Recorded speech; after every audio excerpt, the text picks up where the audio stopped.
ብላች። ኧረ በቃኝ ብላ ወላሂ በቃኝ። ብሉ ብሉ ኧረ ለነገ ይቀመጥ እንዴ እየበላ እኮ እንዴ ልትሄድ አይደል እንዴ? ትንሽ ወላሂ በቃኝ በቃኝ። ኧረ በቃ ይቀመጥ ኧረ ግድ የለም ና አትይዛት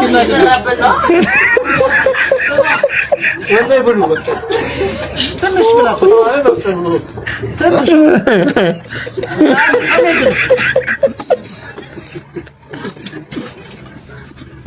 ትንሽ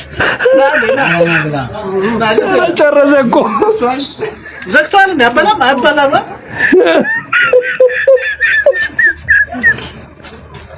ትንሽ ብላ ትንሽ አረግኝ